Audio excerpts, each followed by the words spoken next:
Hey everyone, in the last submodule, we discussed what are LLMs and how are they next token predicting systems, how they generate response one token at a time. So in this submodule, I'll explain you what are tokens. So when we see text, we naturally see words and sentences. LLMs don't.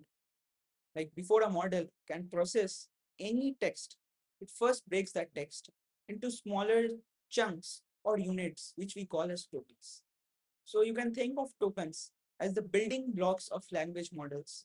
Every prompt, document, conversation, any response is converted into tokens before being processed. So, like let's say there's a text. First, it is converted into tokens, and then it is fed into LLM. And even the LLM, which is the large language model, it generates response in the form of tokens, and it is then converted into text. So, like every interaction with ChatGPT follows this particular pipeline. I want to give you a simple example. Like I love programming. Here, a tokenizer can convert it into I love and programming. So there are three tokens, and it is a simple example, but this is where most beginners make a mistake. Like they assume that each and every word is a token. It is not. I want to give you another example. Artificial intelligence. Here, art, official, and intelligence. Here, there is no two tokens. Here, you can see that there are two words, but the number of tokens are three. This is why token count should never be considered the same as word count. They both are different things. So a token can be a complete word, a part of a word. It can even be punctuation, numbers, emojis, code symbols. So tokenizer is basically a system which converts text which we give to ChatGPT into tokens so that those tokens can be fed to large language models. Now you may ask why tokenizers exist. Like why can't we directly put the languages or the text which we use directly in our day-to-day languages into large language models? Why can't large language models process them directly? So the thing is that I want to give you an example. Run, running, runner, runners, rerun. All these are variations of run. You know, the amount of vocabulary which will be if we consider all the variations of all the languages of all the words, it will be enormous. Like to avoid this, we use tokenizers to convert and break these words into reusable pieces so that we can use them together in a single form. So all these words are somewhat mapped to run as a token. So now the model can understand many more words with a very much smaller vocabulary. That makes training much more efficient. So that is why we use tokenizers. Another important point is tokens are not universal. Like different models use different tokenizers. Let's give an example of ChatGPT. So some tokenizer can use the entire word as ChatGPT as a single token. Some tokenizers can break it into two tokens, Chat GPT. So it completely depends on the tokenizer which is used to tokenize text. So this is very important to know. The code which the large language models generate, they are also tokens. Like let's give an example of a Python snippet. For I in range 10, print I. So this is a for loop where we are printing numbers from 0 to 9. So as a human, we can see them as Python code. But for large language model, it is just a token. Uh, like and the token is of very small size for each of them. So for this example, there are a lot of punctuation marks and numbers and small words. So the number of tokens here is a lot for even a small amount of code generated. That's why think that's why in general code consumes much more tokens. So there are basically two types of tokens: input tokens and output tokens.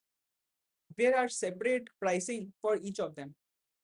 Uh, let's give an example to make you understand how to calculate how much cost does it infer for a particular response by a large language model.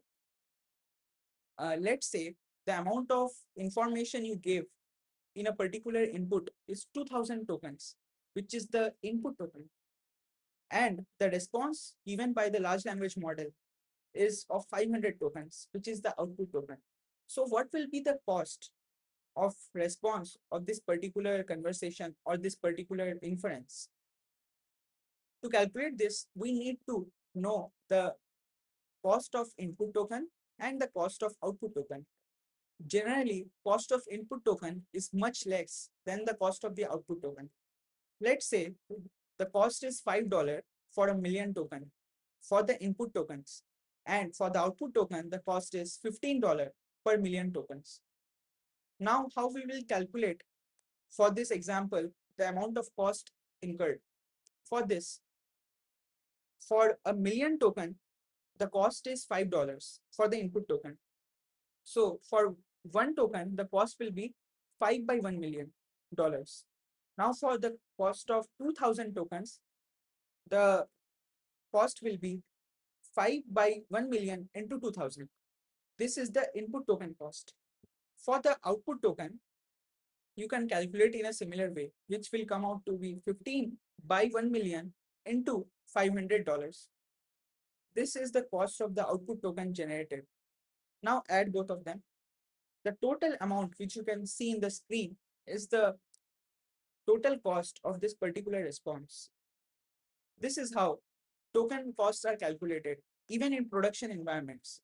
So this is a very important skill which we all should know. Now, so you must have understood the importance of a token.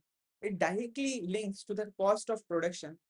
That is why engineers should be very much fluent in the usage of tokens, because they directly affect the cost of each and every production systems. It also affects the speed. The speed of a particular API, which is dependent on a large language model, is very much linked to the output response length. If the response length is very long, then the latency of the APIs, which is dependent on the large language model, will become very high, because for generating complete long responses, it takes a lot of time because the tokens are generated one at a time. And for generation of each token, it depends on the previous token, which we learned in the previous submodule. So the cost and the time both increases. It also fills the memory, which is the context window of the large language model, which I'll explain you in the upcoming submodules. What is a context window of a large language model? Tokens also affect the quality. Not every model in the market right now have same quality of output. So for better premium or frontier models, the cost of output and the cost of input tokens is much higher than the traditional previous models. So I hope in this submodule, you understood what are tokens, how token costs are calculated using input and output token costs, how tokens are visualized and understood for large language models, and how they affect the cost, the quality, and the memory for a particular AI application. In the upcoming submodules, I'll explain you the other concepts of large language models. Till then, stay tuned. Goodbye.